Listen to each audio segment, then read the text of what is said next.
So this is the Great War, 1914 and 1921. The fighting really ends in November of 1918. The peace treaty of Versailles was signed in 1919, but the U.S. signs a separate treaty with Germany in 1921.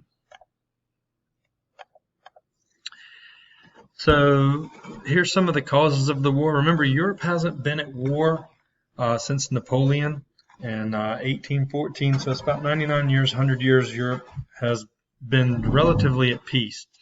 So the first cause here would be militarism, building up a strong military. Each European nation was in the business of doing this to ensure strength. The alliance system, a secret defensive treaties of assistance. Each European nation was worried it would be attacked by the other, so they signed defensive alliances against one another, and then they kept them secret with people who were outside, other nations who were not in the treaty system. Nationalism is extreme pride in your nation. This can be a good thing, this can be a bad thing. Feeling extreme pride in your nation is a good thing, but not listening to other nations and putting your nation before everybody else could lead to problems. Imperialism, these are if you own colonies abroad, and if you do own colonies abroad, you need to have a strong military, you need to build up your navy, you need to build up your army to control these areas. And the immediate costs of the war, the spark was the assassination of Archduke Franz Ferdinand. He was like the vice president. He was the emperor to the Austrian-Hungarian throne's son, so he was the next in line to take over. Here are the flags of the nations involved in World War I early on in the war, and if you notice, the U.S. is not in there. So,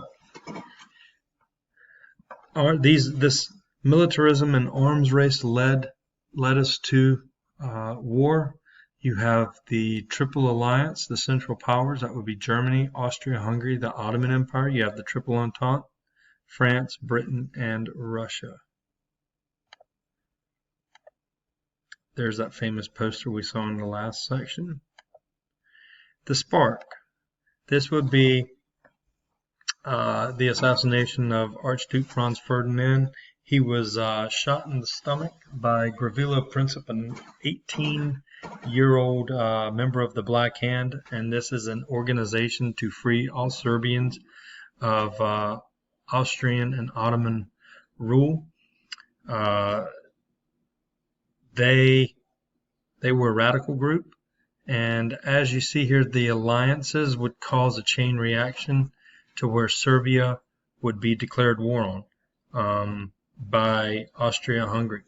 And as soon as Austria-Hungary declares war on Serbia, Serbia asks Russia for help.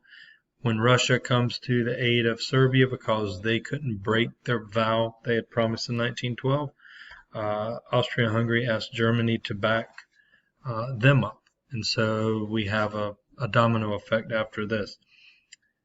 The war really develops into trench warfare and a defensive battle. Germany wants to defeat France first, so they implement the von Schlieffen plan. It almost works. They get 25 miles from Paris, and the French are able to maintain the capital. So the Allies want to force fighting on two fronts for Germany, and that's what they're going to get. As I said, here's the Black Hand picture of a poster of the Black Hand. That is Gavrilo Princip in the bottom right-hand corner. Basically, it was a plot. There were 6 assassins on the parade route that day, and Gavrilo Princip just lucked up, and the Archduke was in his car going right by the deli of Gavrilo Princip's favorite place, or the Gavrilo Princip's favorite deli, and he just walked outside and shot the Archduke in the stomach and his wife. This is where Sarajevo is. This is where the Archduke was. Interestingly enough, Austria-Hungary did not declare war on Germany Austria-Hungary did not declare war on Serbia until July 28th, because on June 28th, that was the first day of Austria-Hungary's government's vacation. And so all governmental leaders were on vacation for the month. The first thing they did when they came back in July was declare war on Serbia. Which, by the way, Serbia did not have a hand in this assassination, but everybody in Europe thought they did, and that's why they were declared war on, because they were seen as having an important part in this, and they actually didn't. So here's the domino effect here. See, Austria blamed Serbia for Ferdinand's assassination. Russia pledged their support for Serbia. Germany, important to know, Germany enters the war fourth. They do not come into the war. They do not come into the war until later, about a month and a half later. They are the fourth nation in. That's going to be important at the end of the war because they're going to be blamed for it, starting it.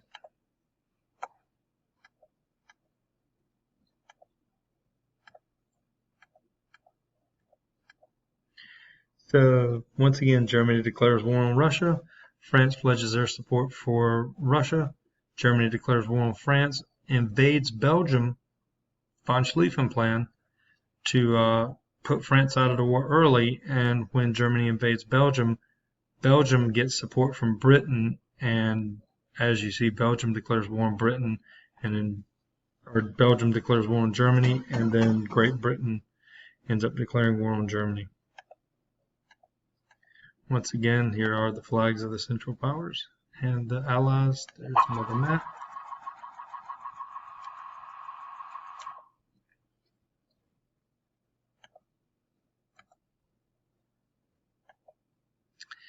As you see here is basically they felt that the war would be over by Christmas. Like I said, there's no major war in 50 years, but Europe as a whole hadn't been at war in 99 years. Nationalism, definitely one of the culprits here. Here's some famous posters.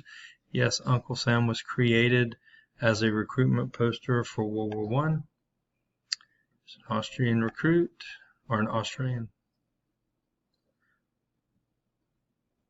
There you go, French recruits. In your notes, you have to answer these review questions. You might want to look over and see if you can get the answers to them. Here's some posters, wartime propaganda. You can look through these. Once again, you might want to know the purpose of propaganda. There you go. Think about it. We do use propaganda. We do use propaganda today in our political system and our military. So we still use propaganda. Some more maps, pictures. If you go back and look, the war was fought. But if you look, it's only about 400 or 500 miles here. So this whole war was fought for about 400 or 500 miles. It wasn't wholesale land changes or anything. It was just these two lines in between here we were fighting for. The trench system, here's a good little picture of it, if you see. But I will say the trenches were, in World War I, they could be very sophisticated. They had hospitals underground. As you see, you had headquarters underground. It was very elaborate. In some places, trenches were not very deep at all. In some places, they were very deep and usually wet and muddy. No man's land is a term used for going out into the middle of, going out into the land in between the two enemies, and typically no man could live there. That's why it's called no man's land. Some more pictures of the trench.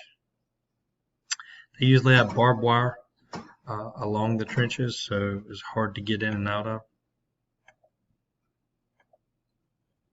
More trench warfare.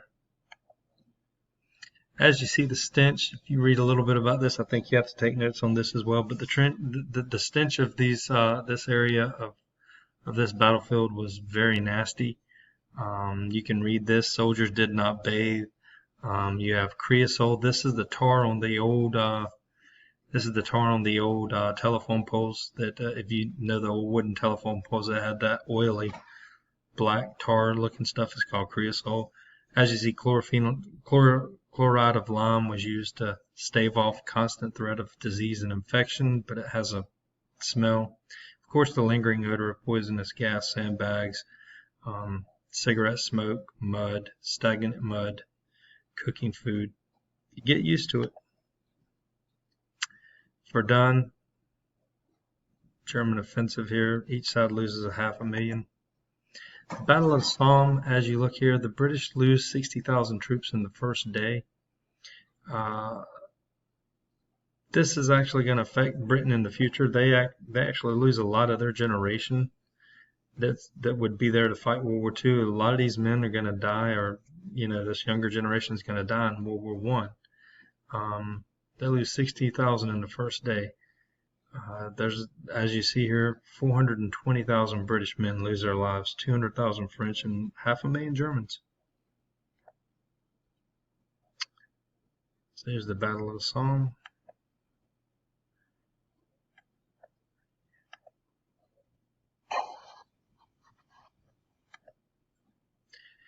So these are some of the amputations. These are some of the deformities from World War I. I often don't think about it, but there's a lot of deformities. So here's some poisonous gases on the skin. So if you look, chlorine gas, its first use is very effective. It affects the respiratory system. It is deadly.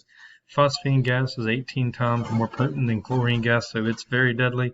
Mustard gas ends up being one of the most famous gases, but actually it didn't kill you. It actually, for the most part, it did not. It burns your skin, burns your eyes, causes swelling, vomiting. It penetrates clothing, but it's not deadly. So the U.S., during this period of time, we maintain our neutrality. President Wilson argues to stay neutral in thought as well as action. It's difficult for us to do. We develop sympathies for the Allied cause, our old immigrants, Scots, Irish, British, versus the new immigrants who are mainly, from Germany, southern Italy. As you see, we start loaning money to the Allies. In fact, we actually loan money to many people during World War I, many of the companies. But as the war goes on, we loan more and more money to Britain and France. And so one of the underlying reasons is for us to get involved in World War I is not for the loyalty of Britain and France, but we want to make sure our loans get repaid to us. So as you see, we began exporting war materials.